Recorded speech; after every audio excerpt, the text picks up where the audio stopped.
It's time for Media Meltdowns, and as much as Democrats desperately want to move on from last year's election loss, Kamala Harris is not done talking about it, and we all must suffer because of that.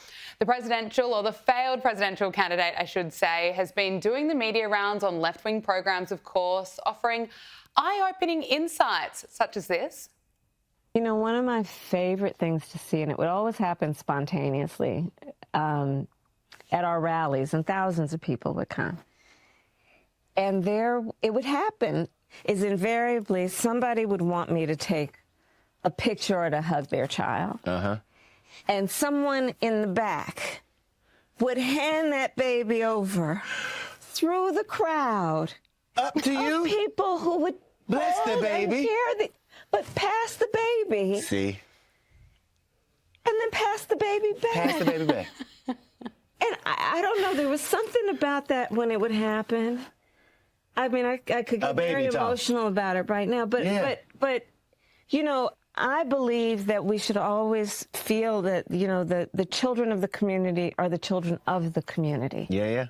Of all of us. Now, the media tour, of course, is to promote her book, 107 Days, where she also showed up to Howard University to try and sell some copies. Closest election for President of the United States in the 21st century. Wow, I know that's right. And a Howard grad did that here. And a Howard grad did.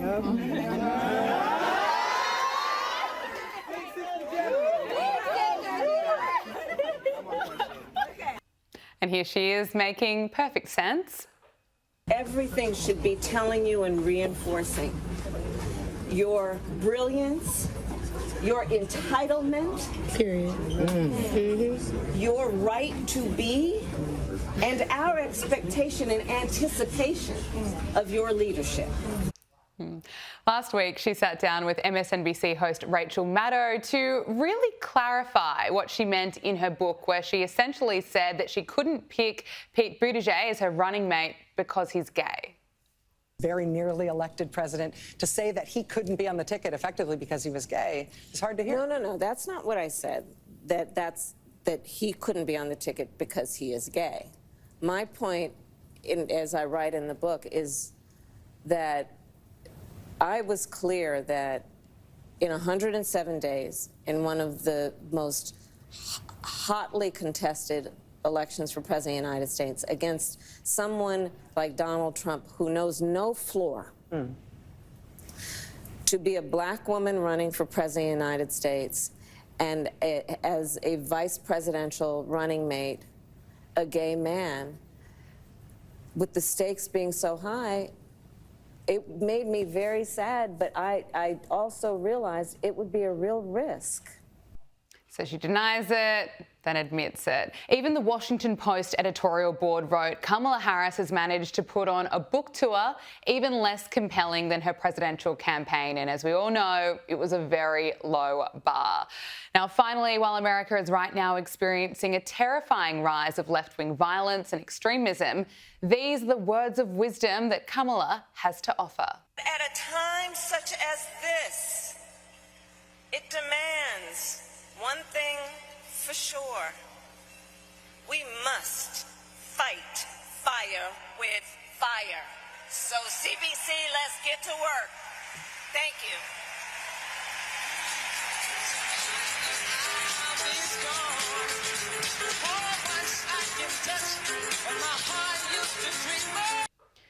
Fighting fire with fire. Well, I think Vice President J.D. Vance says what we're all thinking when it comes to Kamala Harris.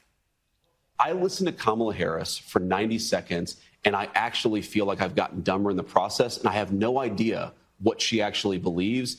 That's the problem with Kamala Harris, and it's going to continue to be her problem unless she actually learns how to develop a viewpoint, articulate it for the American people. Just say what you actually believe. Don't do this word salad, talking around in circles. It doesn't work, and it's why she didn't win.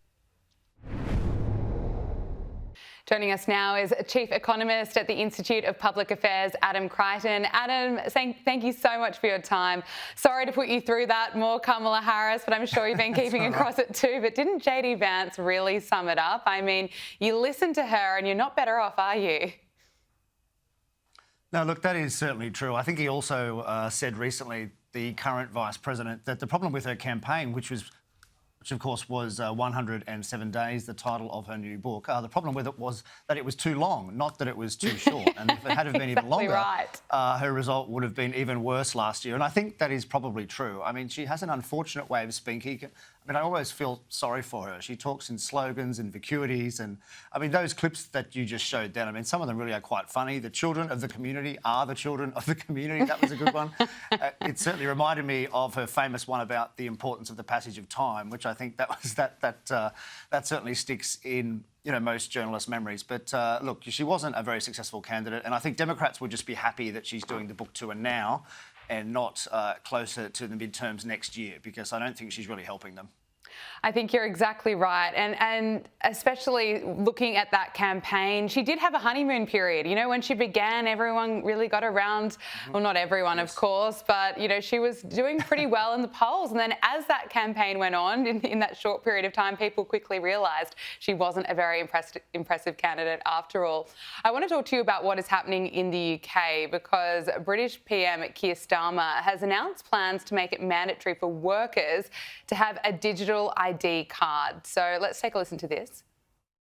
And that is why today I am announcing this government will make a new free of charge digital ID mandatory for the right to work by the end of this Parliament. Let me spell that out. You will not be able to work in the United Kingdom if you do not have digital ID. It's as simple as that. It is a hard no from me and from millions of others in the UK who can see that this would give the government just way too much power and control. 2 million people have signed a petition against it. And it's interesting, Adam, one of Starmer's arguments around why they need to implement this digital ID to be mandatory for all workers is it would help make borders more secure.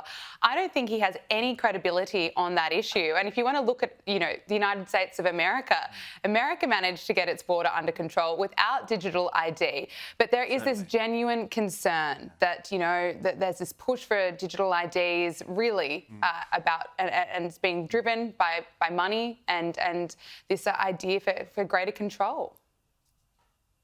Yeah, certainly I think you know, that is true. And just on the migration issue, of course, the US is not an island like the UK, so it should be much easier for the UK to control immigration than the US. But, you know, this is not the problem that the British people wanted solved. They wanted the immigration issue solved. I mean, I think there's something like 4 million immigrants came into the UK in the last 4 years, most of them unwanted by the British people, let's be frank. And so the solution to that is not to send the illegals home, but to introduce this ridiculous digital ID. I mean, I suspect it's going to be very unpopular in the UK. Of course, as you said, it's going to be mandatory. He's already the most unpopular Prime Minister in British history. I think that's going to get even worse. And there'll probably be riots over this, I imagine, as well. I mean, it is a big change in the political philosophy of British governance, which used to be about free speech and freedom, and now they're going to introduce this. And you know, the big concern I think for Australians is that this is going to come here too. I mean, we just saw Albanese at the British Labor Party, you know, basically extolling the virtues of Keir Starmer, and so it wouldn't surprise me if we get a similar thing down here too. It's not about immigration ultimately. No, it's about controlling people more generally, controlling their speech online in particular. Yes.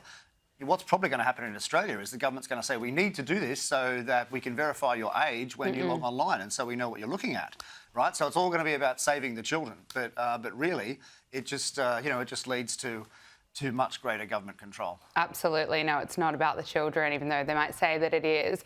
You mentioned that Keir Starmer is now the most unpopular British Prime Minister in history. This Ipsos poll found that just 13% of voters are satisfied with the job he's doing. I mean, who are the 13%? But this is, of course, compared to 79% who are unsatisfied. So that leaves him on a net rating of -66, the lowest satisfaction rate for any PM recorded by Ipsos since they were set up in 1977. And Nigel Farage is viewed as the most capable Prime Minister. He's well ahead in the polls, and that does not surprise me, Adam. No, that's certainly true. Look, I think there was a landslide when British Labor won a few years ago, but I don't think that it was for affection for Keir Starmer at all. Obviously, it was just basically lasting dissatisfaction with the Tories. So, look, I mean, he's just not achieved what he said he'd achieve, and it's not just the immigration issue, which has certainly justifiably made the British government very unpopular. But it's also the price of energy. We don't, we don't see that as much in the media. But UK electricity is now the most expensive in Europe, and that's because of the rollout of wind power, basically. And so that's that's very badly affected people's cost of living. So that's been a big factor as well in his unpopularity. And if I was Anthony Albanese here, I'd be worried that some of those factors are basically going to be the same in Australia as well. We've got the immigration issue on the ball, and of course the power price issue as well. So some of those factors I think are going to be imported into Australia soon as well. Yeah, I think you're right. Now, Anthony Albanese has used a taxpayer-funded trip to a UK Labor conference to praise, left-wing leaders and progressive politics. Before he got up to speak, Keir Starmer told the audience that Mr Albanese was an inspiration and a partner in standing up to the divisive politics of the right. Now, Albanese had earlier said that he didn't want to see the rise of populist organisations such as Reform UK, headed up by Nigel Farage. Now, that's what the Prime Minister has been up to. But Adam, I want to get your thoughts on what's coming up in just a few weeks' time, this meeting between Donald Trump and Anthony Albanese. It is finally happening on October 20. Donald Trump has cancelled a couple of times before. He could still cancel, but this is set to be going ahead in Washington. Certainly comes with some risks. How do you expect it's going to go? Yeah, well, look, I think it certainly does come with some risks. If I was Anthony Albanese, I'd be very worried about this 20th of October meeting. Of course, there's going to be a sit-down in front of the press in the Oval Office, as there normally is, and who knows what Donald Trump is going to say. There are many areas of disagreement with Australia at the moment. The defence spending issue, of course, the US wants us to spend much more. There's the Palestine issue. There's the climate change issue. So, there is any number of issues where there could be a great embarrassment for Albanese. I mean, there seems to be some good news out in recent days that apparently the Pentagon has green-lighted the first phase of AUKUS, that is the submarine sales. So let's hope that is true. But look, it's about time that he's got this meeting, but it's certainly not without risk, that's for sure. And just finally, back home, skynews.com.au is reporting that budget papers reveal the full extent of this Albo wave mass immigration experiment, that it's on a totally different scale to anything Australia has ever seen before. Looking at the budget papers and projections, 2 million migrants would have been added to Australia's population by the end of Albo's second term, according to those numbers. So 2 million, and that's 2 million new migrants in a country of 27 million people, which, as of course we know, that means that's 2 million more people on the roads, looking at rentals, in emergency rooms, at universities. Can I get your reaction to this? Yeah, well, look, that's going to be 1 in 14 Australians, I believe, and, it is very stark. I think the point to make there is just in relation to the UK. So the influx here has just been so much greater. I mean, their population's almost 3 times ours, and they've had 4 million, and we've had 2 million. So, that's pretty basic maths that shows we've had far more immigrants per capita. And the interesting thing to me is there hasn't yet been the pushback, but I think it's going to come. And it's, you could say it's testament to Australians' character. We're very welcoming. We've been very good, but there are limits to that, I think, and the government really needs to be wary of that. I think very well said, and I think you're right. I think time will tell, and we'll see how this plays out. Adam Crichton, thank you so much for your time. Thanks very much.